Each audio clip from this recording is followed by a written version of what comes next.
आज हम NIOS जो कि 12th क्लास की बुक है इकोनॉमिक्स, जिसका कोड है 318, उसके 6 चैप्टर के बारे में पढ़ेंगे, जिसका नाम है आंकड़ों का संग्रहण और वर्गीकरण। हमारा फर्स्ट टॉपिक है प्राथमिक आंकड़े और द्वितीयक आंकड़ों के बीच में अंतर। तो हम पहले प्राथमिक आंकड़ों के बारे में जानेंगे। एक तरीका तो प्रत्यक्ष सूचना देने वाले से जानकारी प्राप्त करना होता है, जिसे हम प्राथमिक आंकड़े कहते हैं। आंकड़े एकत्र करने वाला जिस व्यक्ति से पूछताछ करता है उसे हम ससूचक कहते हैं। ऐसी जानकारी को हम प्राथमिक आंकड़े कहते हैं और इस प्रकार की जानकारी देने वाले स्रोतों को प्राथमिक स्रोत कहा जाता है। ये आंकड़े मूल आंकड़े हैं। इन्हें अन्वेषक ही पहली बार एकत्र करता है। अन्वेषक का मतलब होता है आंकड़े एकत्र करने वाला। उदाहरण के लिए, यदि अन्वेषक राष्ट्रीय मुक्त विद्यालय शिक्षा संस्थान के कर्मचारियों से पूछकर उनके वेतन आदि की जानकारी एकत्रित करता है तो ये जानकारी उस अन्वेषक के लिए प्राथमिक आंकड़े होंगे। और दूसरे तौर पर हम समझे तो अगर कोई व्यक्ति या कोई माना किसी व्यक्ति का नाम है श्याम, वो घनश्याम से क्वेश्चन पूछता है, डायरेक्ट उसके घर के बारे में जानकारी प्राप्त अगर वो करता है तो वह एक तौर से प्राथमिक आंकड़े प्राप्त कर रहा होता है। अब हम पढ़ेंगे कि द्वितीयक आंकड़े कौन से होते हैं, यानी कि दूसरा तरीका। आंकड़े एकत्र करने का दूसरा तरीका किसी अन्य व्यक्ति द्वारा एकत्र की गई जानकारियों को उपयोग में लाना है, यानी कि ऐसी जानकारियाँ जिसे एक व्यक्ति पहले से ही प्राप्त कर चुका है। अन्वेषक उन आंकड़ों को अपने काम योग्य बना लेता है। और अन्वेषक क्या होता है, उसको अपने काम के योग्य बना लेता है उन आंकड़ों को जो कि पहले से ही प्राप्त किए जा चुके हैं, या इस जानकारी को द्वितीयक आंकड़े कहते हैं। इनका स्रोत द्वितीयक स्रोत कहलाता है, यानी कि जो आंकड़े पहले से ही किसी व्यक्ति द्वारा प्राप्त कर लिए जाते हैं उनको द्वितीयक स्रोत कहा जाता है। उदाहरण, यदि राष्ट्रीय मुक्त विद्यालय शिक्षा संस्थान के वेतन रजिस्टर में कर्मचारियों की वेतन की जानकारी इकट्ठी की जाए तो ये द्वितीयक आंकड़े होंगे। या दूसरे तौर पे हम समझे तो अगर आपका कोई मित्र जिसका नाम है सोनू, अगर वह टीवी के द्वारा आंकड़े प्राप्त करता है और अपने मित्र मोनू को बता देता है तो वह द्वितीयक आंकड़े के स्रोत माने जाते हैं। अब हम पढ़ेंगे कि प्राथमिक आंकड़े एकत्र करने की विधि क्या होती है, यानी कि प्राथमिक आंकड़े कैसे इकट्ठे किए जाते हैं। पहला पॉइंट है प्रत्यक्ष व्यक्तिगत अनुसंधान या साक्षात्कार। प्रत्यक्ष व्यक्तिगत अनुसंधान वह विधि है जिसमें अनुसंधानकर्ता अनुसंधान क्षेत्र में जाकर स्वयं आंकड़े एकत्रित करता है। इस विधि में वह किसी भी व्यक्ति से प्रत्यक्ष वार्तालाप करता है। प्रत्यक्ष वार्तालाप का मतलब सीधे उसके सामने बैठकर उससे बात करता है। इसमें अनुसंधानकर्ता मेहनती, अच्छे व्यवहार तथा आम लोगों की भाषा को समझने वाला होना चाहिए।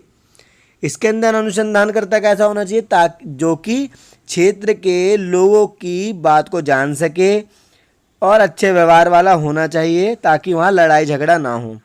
सेकंड पॉइंट है अप्रत्यक्ष मौखिक अनुसंधान या अप्रत्यक्ष मौखिक अन्वेषण।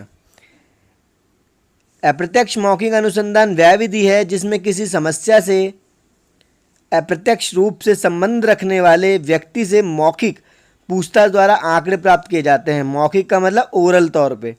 ऐसे लोगों को साक्षी यानी कि विटनेस कहा जाता है, यानी कि उस व्यक्ति से पूछा जाता है इसके अंदर जो विटनेस बनता है, जिसको पहले से उसकी जानकारी प्राप्त होती है। उदाहरण के लिए, मजदूरों की स्थिति के बारे में मालिकों से जानकारी प्राप्त करना। अब मजदूरों की स्थिति जाननी है तो किससे बात करनी पड़ेगी, मालिकों से। या अगर कोई व्यक्ति का एक्सीडेंट हो जाता है और कोई व्यक्ति, माना श्याम नाम का व्यक्ति उसको देखता है और पुलिस उससे आकर पूछती है कि यहाँ क्या हुआ था उसकी दुर्घटना के बारे में जानती है, तो यह अप्रत्यक्ष मौखिक अनुसंधान में आता है। तीसरा पॉइंट है प्रश्नावली विधि। इस विधि में प्रश्नों की सूची तैयार की जाती है और प्रतिवादियों के पास डाक द्वारा या किसी के हाथ भेज दी जाती है। यह विधि उस स्थिति में उपयुक्त होती है जब बहुत बड़े स्तर पर जानकारी संग्रह की जाती है। तो यह प्रश्नावली विधि कब प्रयोग में आती है? जब एक बहुत बड़े एरिया से, बहुत बड़े क्षेत्र से जानकारी प्राप्त करनी हो, तब प्रश्नावली विधि काम आती है। ये थे प्राथमिक आंकड़े एकत्र करने की विधियां थी। अब हम पढ़ेंगे कि द्वितीयक आंकड़ों के संकलन के यानी कि इकट्ठा करने के स्रोत क्या होते हैं। पहला पॉइंट है प्रकाशित स्रोत। इसमें हम इसके सब पॉइंट पढ़ेंगे। प्रकाशित स्रोत में ही आता है सरकारी प्रकाशन। भारत की केंद्रीय तथा राज्य सरकारों के मंत्रालय तथा विभाग विभिन्न विषयों से संबंधित आंकड़े प्रकाशित करते हैं, जैसे annual survey of industries, agricultural statistics of India etcetera. तो ये सरकारी प्रकाशन है जो सरकार द्वारा प्रकाशित किए जाते हैं। किनके द्वारा प्रकाशित किए जाते हैं? केंद्रीय तथा राज्य सरकारों के मंत्रालय तथा विभागों द्वारा। सेकंड है, इसी का पॉइंट है प्रकाशित स्रोत का अर्ध सरकारी प्रकाशन। अर्ध सरकारी संस्थाएं जैसे नगर पालिकाएं, नगर निगम आदि भी कई मदों जैसे जन्म मरण, शिक्षा, स्वास्थ्य आदि से संबंधित आंकड़े प्रकाशित करता है। तो अर्ध सरकारी प्रकाशन भी किए जाते हैं जो कि नगर पालिका, नगर निगम करते हैं। और किसके बारे में करते हैं? जन्म मरण के बारे में, शिक्षा, स्वास्थ्य के बारे में। थर्ड है प्रकाशित स्रोत का तीसरा पॉइंट है पत्र पत्रिकाएं। कई समाचार पत्र जैसे the times of India, the economics जैसे भी कई समाचार पत्र कई प्रकार की जानकारी भी उपलब्ध करवाते हैं। तो ये पत्र पत्रिका के माध्यम से भी प्रकाशित स्रोत करे जाते हैं, द टाइम्स ऑफ इंडिया द्वारा, द इकोनॉमिक्स के द्वारा। डी पॉइंट है अनुसंधानकर्ता द्वारा। कई अनुसंधानकर्ता अपने द्वारा जुटाई गई जानकारियों को समाचार पत्रों या टेलीविज़न के माध्यम से लोगों के सामने जानकारी को प्रस्तुत करते हैं। अब क्या करते हैं अनुसंधान करता है? तो टेलीविज़न के माध्यम से या समाचार पत्रों के माध्यम से जानकारी लोगों को प्रदान कर देते हैं। तो ये क्या है? प्रकाशित स्रोत। तो प्रकाशित स्रोत क्या होते हैं? जो सभी लोगों के सामने प्रस्तुत कर दिए जाते हैं, तो उनको ही प्रकाशित स्रोत कहते हैं। अब सेकंड पॉइंट है अप्रकाशित स्रोत, जो प्रकाशित ना हो लोगों के सामने, सभी लोगों के सामने प्रकाशित ना हो। कई ऐसे आंकड़े होते हैं जिन्हें प्रकाशित नहीं किया जा सकता या प्रकाशित नहीं किया जाता है, जैसे किसी विद्यालय, कॉलेज आदि द्वारा इकट्ठे किए गए आंकड़ों को अप्रकाशित स्रोतों की श्रेणियों में रखा जाता है।